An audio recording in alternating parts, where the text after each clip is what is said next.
Sekarang ini persoalan manusia yang paling besar adalah lupa pada jati dirinya sendiri. Lupa asal muasalnya sendiri. Lupa pada tujuan dia mau kemana. Lupa pada perannya di semesta buat apa. Alhamdulillahillazi nuri qulubana wa binuri ma'rifati wal isbatul yakin. Wa adkhilnal ma'al awliya'i was solihin was syuhada was siddiqin. Asyhadu an la ilaha illallah wahdahu la syarikalah rabbul alamin. Wa asyhadu anna Muhammadan abduhu wa rasuluhu asrafal anbiya'i wal mursalin. Sayyidina Muhammadin wa ala alihi wa sahbihi ajmain. Subhanaka la ilma lana illa ma 'allamtana innaka antal alimul hakim. Subhanaka Allahumma rabbana wa bihamdika asyhadu an la ilaha illa anta astaghfiruka wa atubu ilaik. Astagfirullahaladzim. Astagfirullahaladzim. Astagfirullahaladzim. Allazi la ilaha illa huwal hayyul qayyum wa atubu ilaih. Min jami'il ma'asi wa dhunub. La haula wa la quwata illa billahil aliyil azim.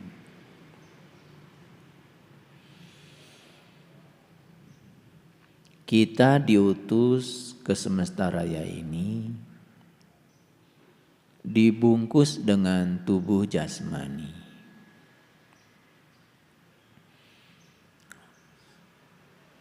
Unsur-unsur pembentuk tubuh jasmani adalah unsur-unsur yang ada di bumi ini.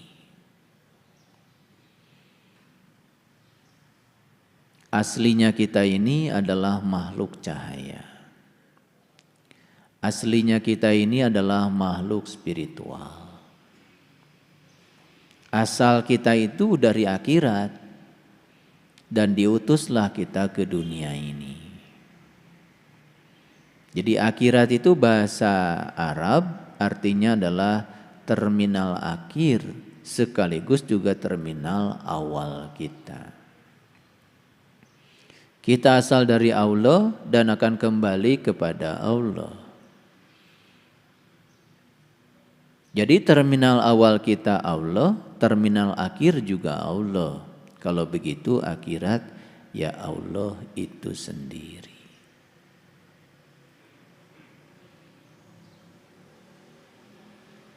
Jadi kita diutus ke semesta raya ini tidak telanjang.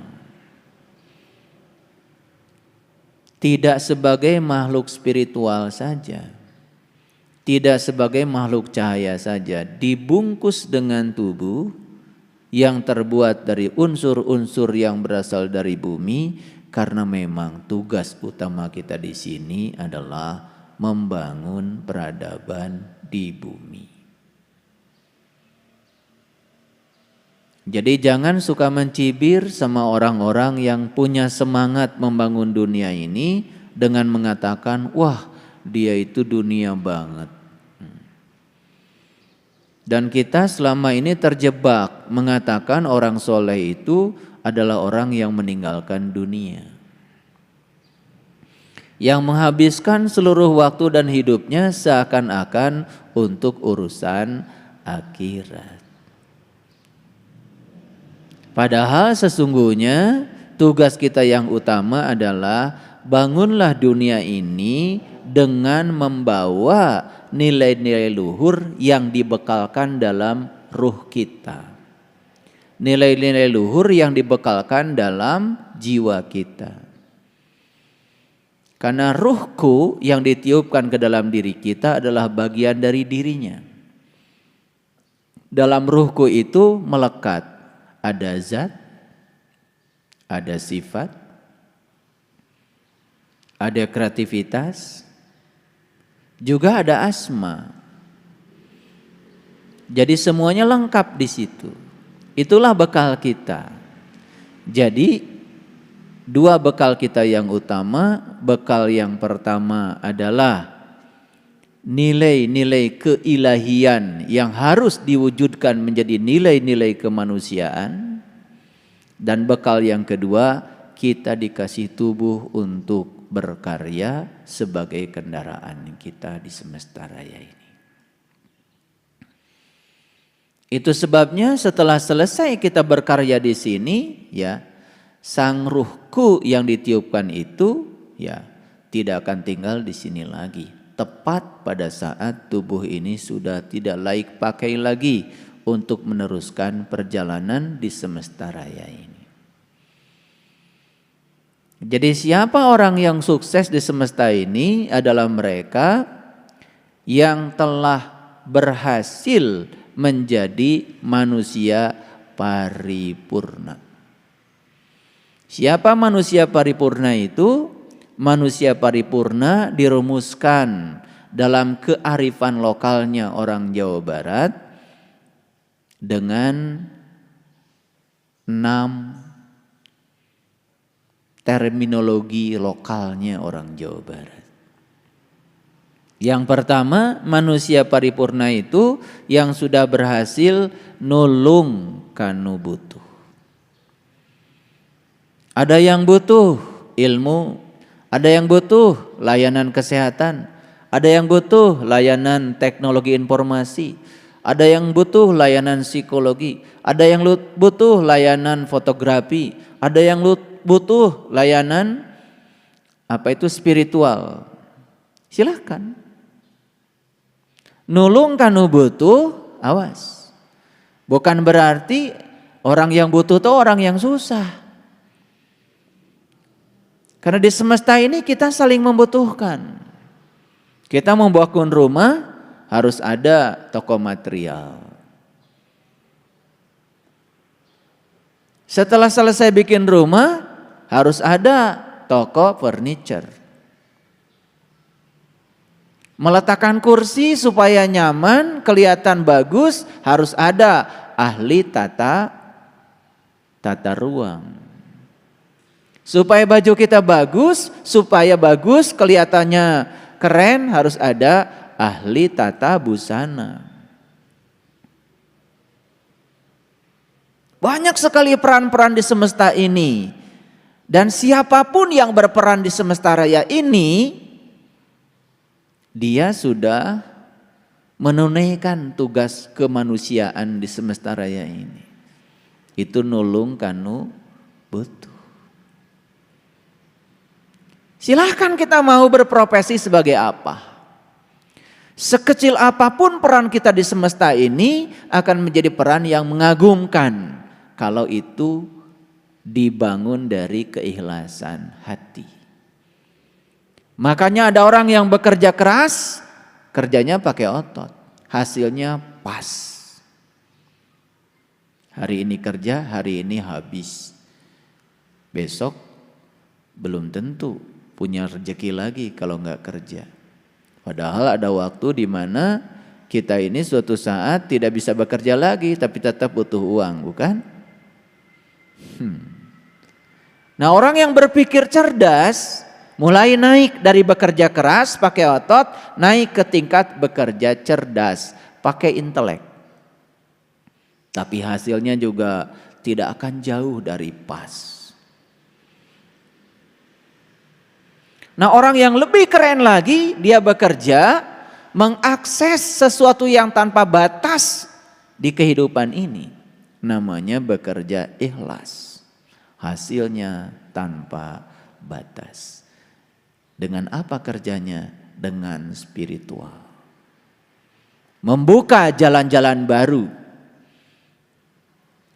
yang berbeda dengan jalan kebanyakan orang yang telah ditempuhnya. Orang yang berada di kecerdasan ini menjadi kaya bukan dengan cara mengumpulkan, dia menjadi kaya dengan cara berbagi. Tapi yang di dua kecerdasan tadi itu, dia berpikir akan menjadi kaya dengan terus mengumpulkan dan penguatan diri. Makanya, lihat, banyak sekali manusia yang membuang waktunya hanya untuk mengumpulkan sesuatu yang akan dia tinggalkan. Pelit sekali, tidak peduli pada orang lain. Boro-boro untuk orang lain, untuk dirinya sendiri pun pelitnya luar biasa. Duitnya terus aja ditiduri di bawah bantal, hanya untuk makan enak pun berpikirnya 1000 kali.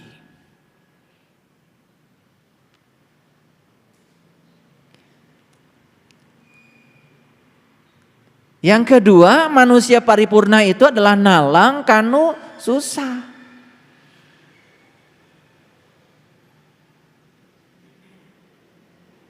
Banyakkah orang susah di semesta ini? Banyakkah orang yang menderita di semesta ini? Banyak apa tidak? Begitu saya bilang kata susah, yang terpikir oleh kebanyakan kita itu selalu saja urusan ekonomi.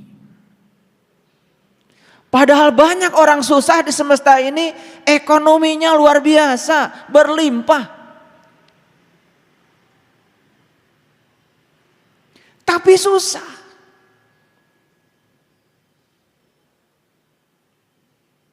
Rata-rata orang yang korupsi itu orang yang punya jabatan. Dan jabatannya pasti tinggi. Kalau jabatannya rendah, apa yang mau dikorupsi? Saya mau tanya, pinter enggak? Itu para koruptor itu kelebihan hidupnya apa kekurangan? Kelebihan apa kekurangan? Masih nyuri berarti kekurangan. Kekurangan harta atau perasaannya saja yang kekurangan? Perasaannya. Hartanya banyak, rumahnya ngajengleng, mobilnya banyak, jabatannya tinggi. Tapi masih saja mencuri, berarti dia masih merasa kekurangan. Itu orang susah apa tidak? Susah apa tidak? Susah. Kalau cerita orang susah gak punya duit itu sudah selesai itu. Saya sekarang sedang cerita orang susah tetapi kelihatan seperti tidak susah. Pura-pura aja tidak susah padahal susah. Paham maksud saya? Kita harus nalang kanu susah. Ayo, saya ngajak kalian semua. Berani nggak nalang kanu susah? Saya terkejut. Akhir-akhir ini saya diundang untuk coaching di kesehatan holistik. Saya terkejut. Di situ saya bertemu dengan orang-orang yang kelihatan secara duniawi gak masalah. Tapi masalahnya banyak. Susah hidupnya. Coba. Orang belum punya jabatan, susah. Meraih jabatan, susah. Setelah menjabat, tambah susah. Karena dia takut kehilangan yang sudah dia capai. Lihat tuh mereka bekerja keras untuk mempertahankan agar dia ada di jabatan itu. Karena setiap jabatan ada berkah jabatan. Dia takut kehilangan berkahnya. Susah apa tidak? Susah. Ini saya bukan nih pemikirannya. Karena lihat orang susah gak punya duit biasa kan? Ini kita lihat orang susah duitnya banyak. Kita lihat orang susah sekolahnya tinggi. Lihat orang susah tidak sekolah, biasa gak usah dibahas. Banyak yang sekolahnya tinggi-tinggi. Susah juga. Pikirannya susah, perasaannya susah, yang diceritakan yang susah-susah, hidupnya susah juga. Paham maksud saya? Saya tantang sekarang. Ayo, mau nggak kita nolong sama orang susah itu?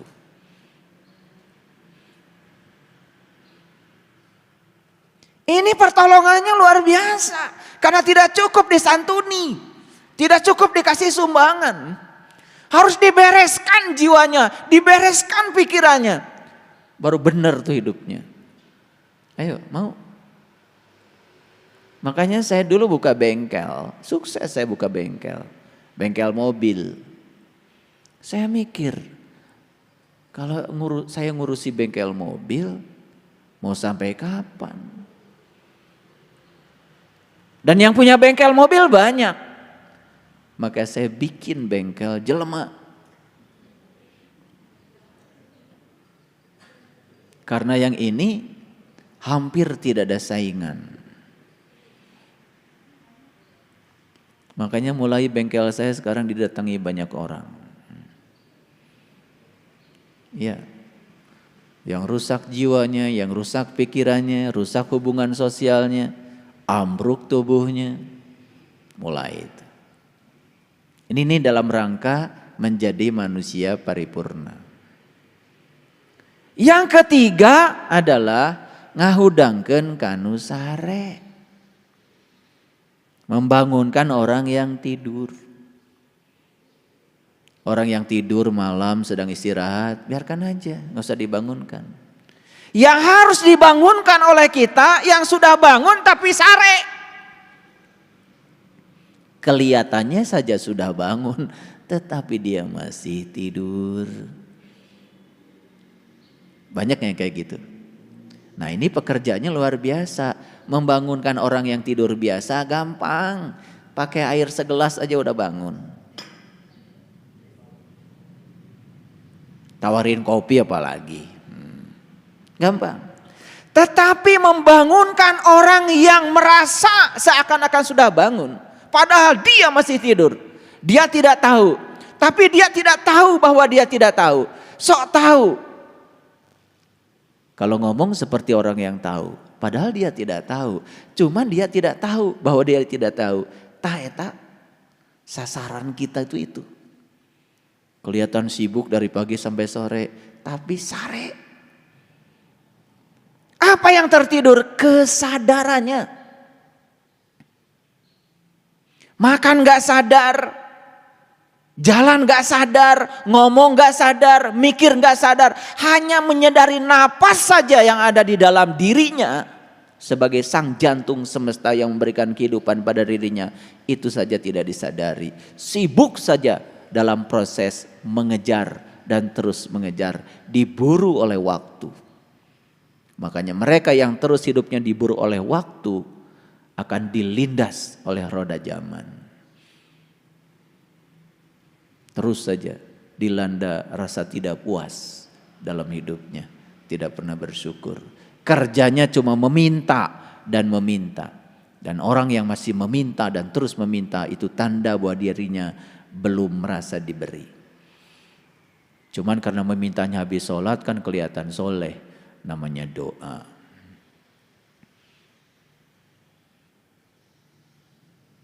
Bisa berjam-jam tuh kalian kalau minta sama Allah.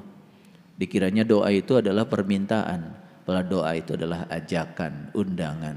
Allah itu hanya perlu diundang saja. Nikmati, syukuri kehadirannya. Kehadirannya saja sudah cukup membuat proses penciptaan terjadi. Kehadirannya sudah cukup membuat yang tadinya mustahil menjadi tidak mustahil. Cukup kehadirannya saja. Itulah. Yang keempat, nyaangan kanu poeken. Menerangi orang yang kegelapan. Nah, ini pekerjaan lebih berat lagi.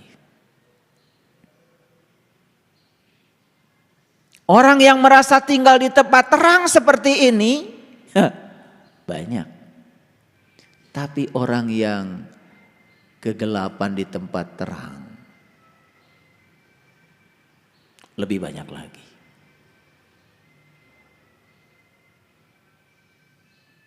Gelap. Dan ciri orang yang masih tinggal dalam kegelapan biasanya salah proyeksi, salah persepsi. Coba lihat sekarang. Kalau kita memperhatikan kehidupan sekarang, yang ini menghujat sini, yang ini menghujat sini, yang ini merasa paling benar, yang ini merasa paling berhak menghukumi orang. Itulah, semua tinggal dalam kegelapan. Ayo, mau membaktikan diri menjadi lampu yang terang benderang, yang bisa membebaskan kegelapan. Karena kegelapan itu sebetulnya ketiadaan cahaya saja. Kalau ada cahaya hilang tuh kegelapan. Mau menghadirkan cahaya? Bagaimana kita bisa menghadirkan cahaya untuk orang lain kalau kita belum bercahaya? Ayo cahayakan diri kita dulu, cahayakan diri kita. Tidak usah pidato, orang-orang yang bercahaya itu pasti dimanapun akan bisa membebaskan kegelapan. Dan orang-orang yang gelap kemanapun pergi, menambah kegelapan. Dan lucunya ini sekarang, banyak para penyumbang kegelapan tapi merasa dia sedang membagikan cahaya. Kemana-mana menebarkan kebencian, perpecahan, fitnah, hoax. Tapi merasa seakan-akan dia sedang membagikan cahaya. Padahal energinya terasa banget. Orang yang di level itu apa aja salah. Bagi dia apa saja salah. Itulah kedangkalan.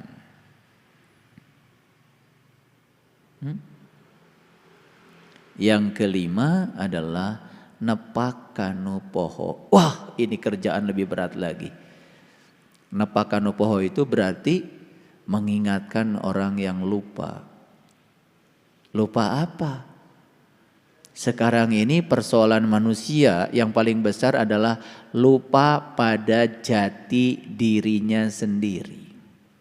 Lupa asal muasalnya sendiri. Lupa pada tujuan dia mau kemana. Lupa pada perannya di semesta buat apa. Banyak yang kayak gitu. Dan yang terakhir adalah nganter kanu keeng. Mengantarkan orang yang ketakutan. Problematika manusia zaman sekarang adalah takut menghadapi kehidupan sekaligus takut menghadapi kematian.